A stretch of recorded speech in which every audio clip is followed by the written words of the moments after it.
Assalamualaikum warahmatullahi wabarakatuh. Pada kesempatan kali ini saya akan bahas materi tentang CSS dan nanti diikuti framework yang paling terkenal yaitu Bootstrap. Dan nantinya saya menggunakan Bootstrap 5 yang paling terbaru di tahun ini 2021. Oke, selanjutnya apa itu CSS? CSS adalah suatu perintah yang mampu berjalan di antara tag HTML yang dapat menciptakan sebuah format template agar dapat diaplikasikan pada setiap halaman web dengan cara mudah dan dinamis. Nah, itu teorinya. Tapi bahasa atau mungkin penjelasan lainnya adalah CSS ini fungsinya untuk mempercantik tampilan website. Contohnya kalau HTML itu adalah kita hanya membuat layoutnya, membuat kasarnya seperti apa, tapi untuk mewarnai dan untuk memberikan shadow dan lain-lain itu perlu yang dinamakan CSS. Lalu CSS itu pasti teman-teman sudah pada paham. Ini ada yang namanya selector dan declaration. Nah, ini kalau selector ini dibagi menjadi 4. Ada elemen selector ini adalah yang tag HTML. Nanti ada ID selector, class selector, dan yang terakhir adalah grouping selector. Nah, nanti deklarasinya ini bisa bermacam-macam properti dan value. Propertinya ada banyak ya, ada color, ada font size, ada text length dan lain-lain. Lalu value-nya juga mengikuti, kalau misalnya color ya value-nya color ini bisa berupa teks bahasa Inggris seperti ini, blue, red dan lain-lain, atau bisa menggunakan color HTML, yaitu yang menggunakan pagar ya, pagar lalu diikuti 6 karakter. Itu bisa angka dan huruf. Oke, sebelumnya saya mau ganti pen dulu. Lalu selanjutnya ini ada ID selector, ini adalah dari elemen HTML. Elemen selector dulu. Elemen selector ini adalah dia dari tag HTML ya.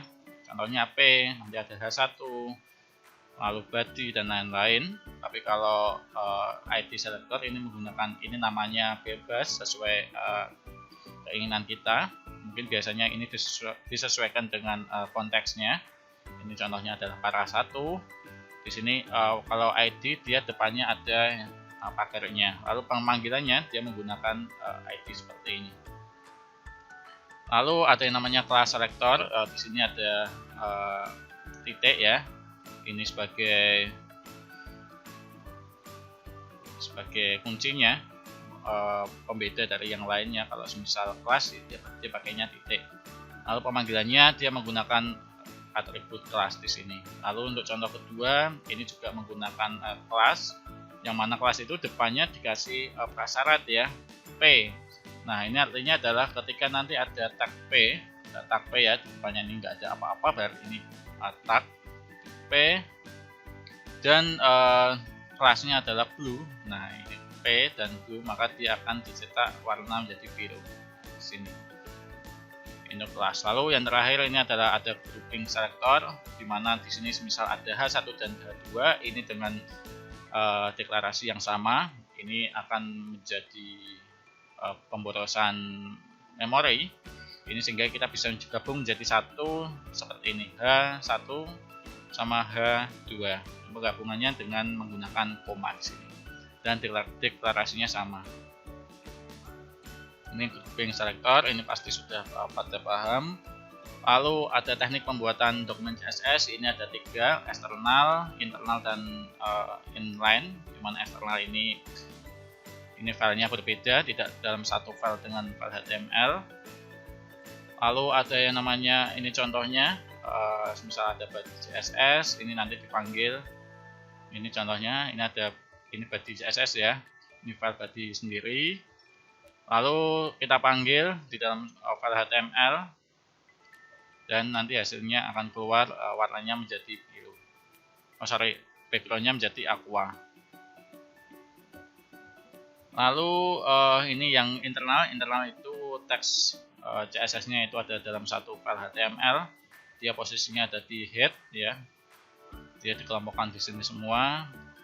Nanti yang body ini akan menyesuaikan. Misal ada di sini perintahnya H1 untuk colornya menjadi biru, sehingga nanti di sini juga kalau misalnya ini dijalankan di browser, dia hasilnya tercetak teksnya menjadi biru. Lalu yang terakhir ada inline. Di inline ini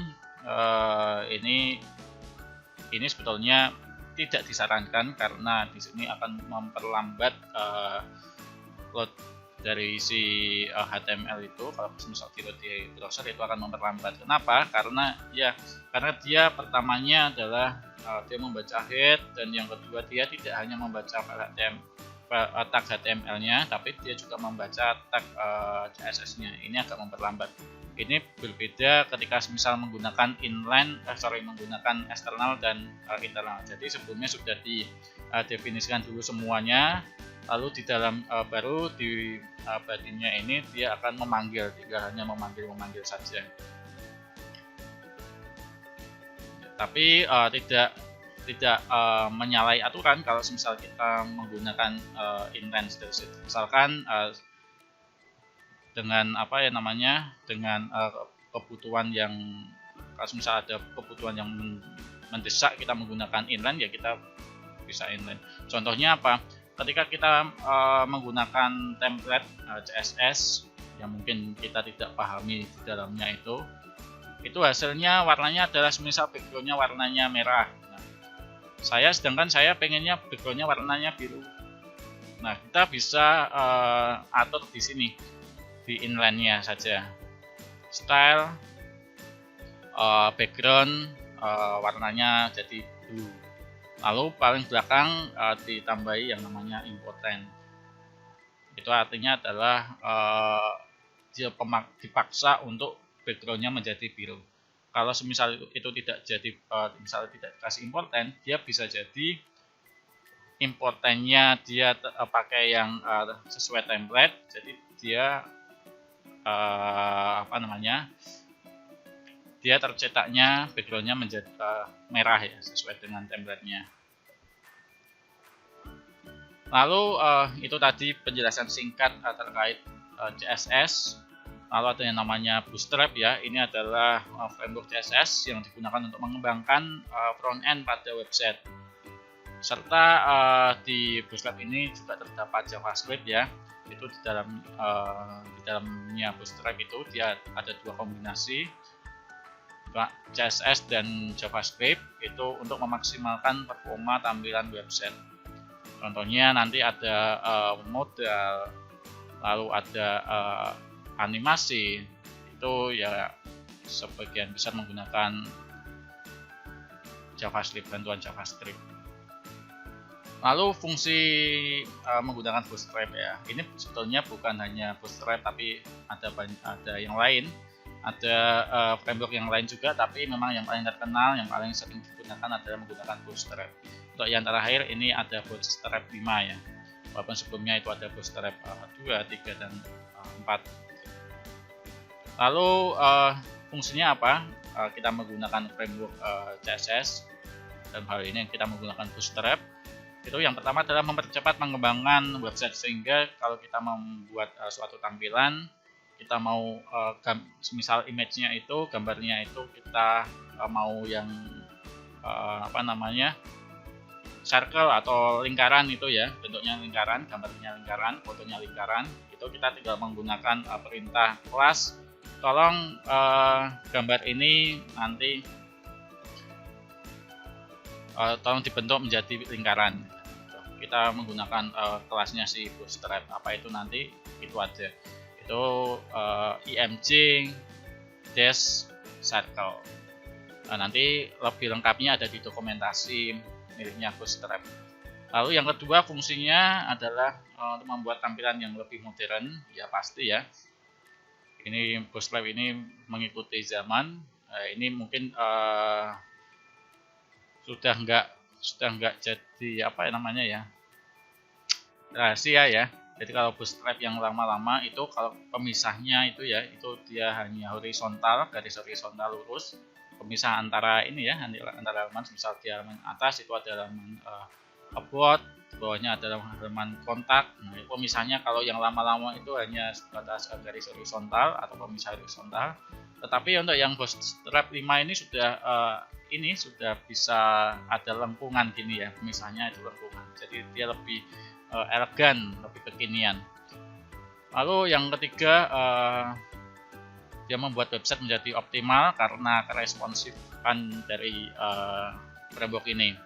Dia bisa diakses di berbagai resolusi layar, mau di layar HP yang kecil atau tablet, desktop atau yang monitor yang versi yang besar ya, yang resolusinya besar, itu bisa disesuaikan.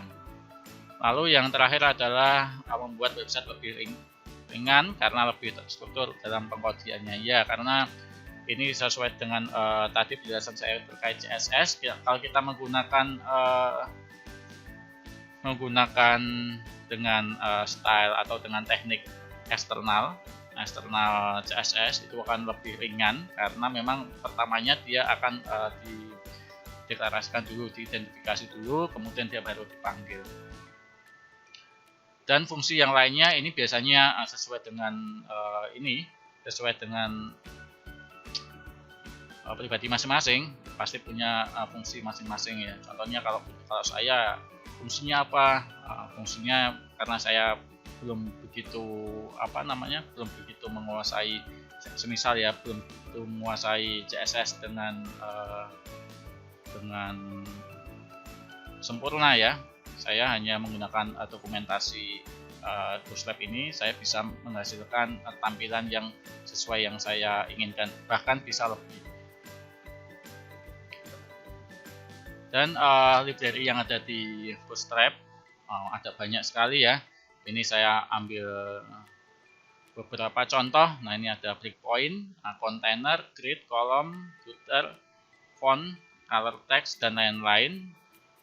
Ikonnya juga diatur, sudah ada. Lalu apalagi ya, ada spinner. Nah, mau spin model loading seperti apa, progress seperti apa, drop down, button, cursor, card, dan lain-lain. Semua sudah diatur oleh Bootstrap. Kita hanya tinggal menggunakan saja.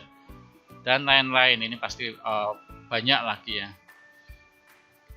Lalu ini kalau kita mau memulai Bootstrap ada dua cara, yaitu yang pertama adalah kita menggunakan bundle, yang mana bundle itu filenya sudah disediakan di server CDN ya, di server yang bisa kita akses. Kita hanya memanggil alamatnya saja, tidak perlu mendownload ya, tidak perlu di-download di server lokal.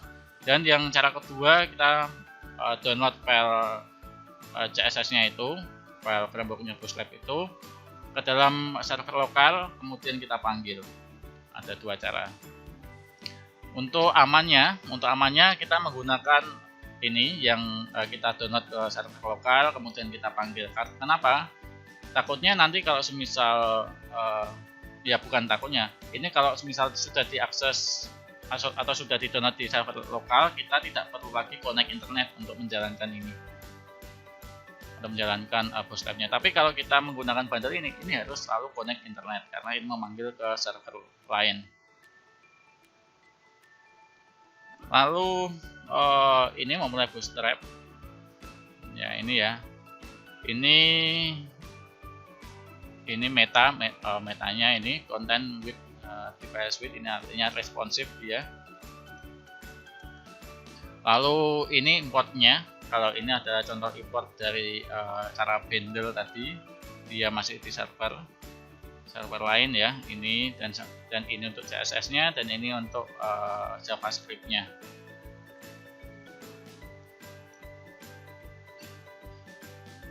Dan ini browser yang didukung ya di Bootstrap 5 ini. Kalau smartphone itu ada dua jenis, yaitu Android sama iOS. Kalau Android dia support di Chrome, Firefox juga support, lalu Android browser dan WebView itu dia support di minimal versi 6. Tapi kalau di iOS ini Chrome support, Firefox support, Safari support, tapi di Android browser tidak support, tidak ada karena nggak ada ya, karena di iOS. Lalu kalau di desktop ini ada dua jenis juga, ada yang ada Mac, ada Windows. Yang mana Mac ini basisnya adalah Unix, Chrome support, Firefox support, Microsoft Edge support, Opera, Safari support. Nah, karena kalau Windows hampir semua support ya. Jadi ini memang sudah menyesuaikan. Lalu ini yang pertama kali kita perhatikan dalam membuat tampilan kita menggunakan Bootstrap itu adalah yang namanya kontainer. Kontainer ini merupakan tata letak yang paling dasar pada library Bootstrap dan digunakan untuk menampung semua atribut atau isi pada konten ya. Jadi kalau kita sebelum membuat form, sebelum membuat judul dan lain-lain, kita perlu yang namanya kontainer, wadah yang untuk menampung berbagai atribut. Lalu ada di dalam kontainer itu ada jenisnya, ada beberapa jenis. Ada yang namanya kontainer aja. Kontainer ini dia bisa diakses ini ya. Kalau misal extra small ini adalah XS, ini untuk tampilan smartphone yang resolusinya kecil, dia tampilannya full width ya. Full width ini 100% ya di sini. Kalau misal small yang dengan resolusi lebih tinggi daripada 576 ini dia segini dan segini seterusnya. Lalu kalau kontainer fluid dia full apa namanya ya, lebarnya itu bisa full, dia tanpa ada border atau marginnya di situ, dia full 100 segini. Karena ini biasanya yang full screen atau apa ya, full screen dia menggunakan kontainer fluid ini. Lalu contoh kontainer ya, ini yang perlu diperhatikan di sininya. Nah ini dia body dulu, lalu ada div class container. Nah di sini di dalamnya baru bisa kita kasih beberapa atribut, contohnya kita nanti membuat form dan lain-lain. Nah ini bisa jadi kita di dalam satu website ada berbagai kontainer itu bisa. Contohnya adalah kita nanti pertamanya untuk kontainer untuk membuat halaman portofolio. Nah, portofolio berarti itu nanti akan dimasukkan ke dalam satu kontainer ini. Semisal nanti saya mau membuat halaman about tentang profile. Nah, itu kita bisa membuat kontainer lagi di bawahnya. Atau yang terakhir kita membuat kontainer footer. Nah, kita bisa membuat lagi di bawahnya. Jadi dikelompok-kelompokkan dengan menggunakan kontainer ini. Lalu yang kedua yang perlu diperhatikan adalah grid ini ya. Grid itu digunakan untuk membuat baris dan kolom pada tampilan website. Ini tersedia maksimal adalah 12 kolom yang disediakan. Tapi ini bisa kita merger ya.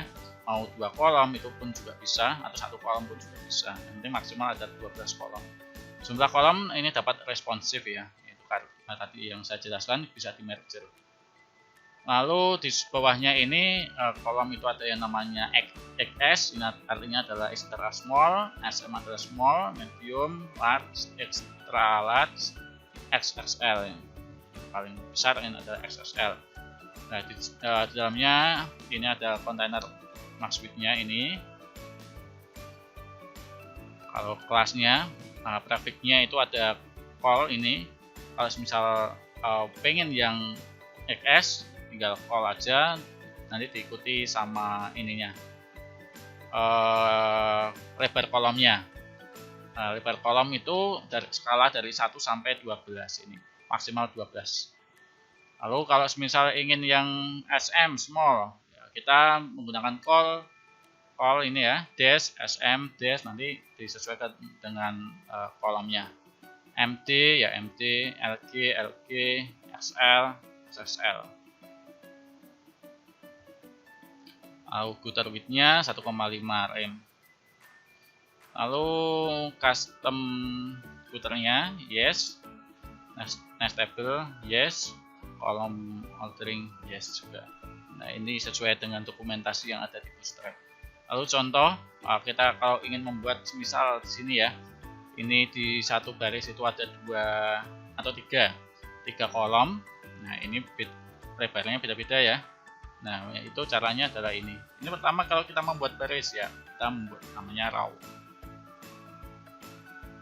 Nah, row dulu ini kita buat, baru di dalamnya kita membuat kolomnya. Nah, kolom yang pertama call, ini artinya adalah kalau tidak ada ukurannya, dia artinya adalah kondisional ya. Tergantung nanti yang lainnya. Kalau misal call ya nanti 12 itu dibagi 3. Tapi kalau misal contohnya di sini div class call 6. Nah, 6 artinya yang tengah ini adalah ya, ini sudah diatur lebarnya adalah 6. Dari skala 1 sampai 12 dia menggunakan 6, artinya dia setengah layar. Nah, di sini sudah diatur setengah layar. Nah, sedangkan yang duanya ini kan tidak diatur ya. Tidak diatur lebarnya berapa.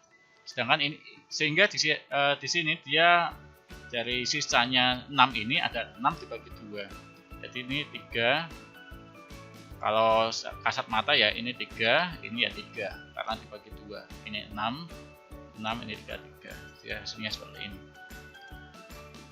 Itu lalu kalau ini yang kedua ini, sebentar mana ini ya, ini yang kedua ini, yes ya, sini ini yang pertama call, yang kedua call 5 ini ya, call 5 dan div class call ini juga sama ini yang tengah ini adalah dia 5 sehingga dia di sini lebih pendek ya. Nah, dia lebih pendek dibanding yang atasnya karena dia ini hanya 5. Lalu yang bawahnya ini adalah karena dia hanya call, tidak menentukan jumlahnya, dia sehingga sisanya adalah 7 dibagi 2. Nah, kasat matanya adalah 3,5. Tetapi dalam penulisan seperti ini hanya nilai bulat, tidak boleh nilai pecahan. Tapi kalau misal call ini dia bisa menyesuaikan, gitu. Itu grid. Kalau ingin ini ada ini ya, kalau ingin lebih lengkapnya itu di ini, coba kita buat dokumentasi si bootstrapnya. Oke, ini versi 5 ya, yang paling terbaru. Oke, masih proses loading, coba kita tunggu. Oh, tidak bisa. Oke, kita paksa keluar dulu, copy, kita masukkan ke sini. Ini saya close aja. Nah, masukkan ke sini. Nah, ini di sini banyak ini dokumentasinya, mulai dari introduction-nya, cara downloadnya, kontennya seperti apa, semua sudah dijelaskan.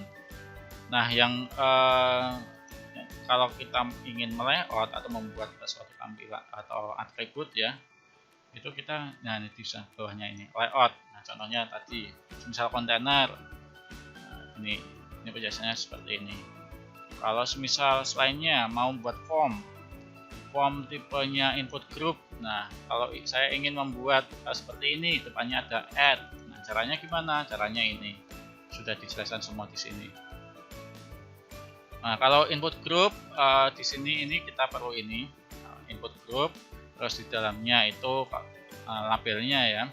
Yang pertama input group text seperti ini, dan yang kedua diikuti seperti ini. Ini otomatis nanti dia bisa menginputkan sendiri. Lalu MB ini apa? MB ini adalah margin bottomnya, dia ada 3. Dia berarti ini sama bawah ini dia 3 totalnya. Lalu input group MB3 ini juga sama, input group. Kalau input group seperti itu. Nah, ini semuanya ada dokumentasinya di sini. Lalu semisal apa ya? Ini ada komponen. Kalau kita membuat carousel di sini, nah ini slide ya. Mau slide-nya seperti apa? Ini ya. Nah, ini bisa. Ini caranya gimana? Bawahnya sudah dijelaskan. Nah, pakai kelas yang namanya carousel slide ini. Nah, ini atau di sini ini otomatis ini. Bawahnya juga ada indikatornya, dia ada di baris ketiga atau di halaman ketiga. Lalu ini semuanya drop down sudah diatur juga di bawahnya. Mau drop down seperti apa? Seperti ini atau seperti ini, ada warnanya, atau seperti ini, atau ini biasanya yang digunakan buat navbar menu ya. Ini ada menu tuh, terus ada yang namanya collapse ini ya. Ini bisa seperti ini. Itu contohnya. Kalau kita mau pakai ya ini tinggal di copy saja, nanti di dalamnya disesuaikan.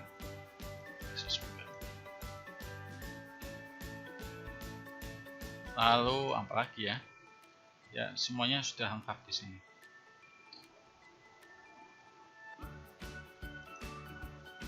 Kalau tadi coba spinner.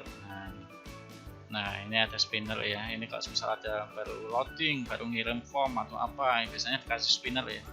Nah kita tinggal menggunakan ini aja. Ini dikopikan. Terus seperti ini. Ada seperti ini. Nah banyak ya.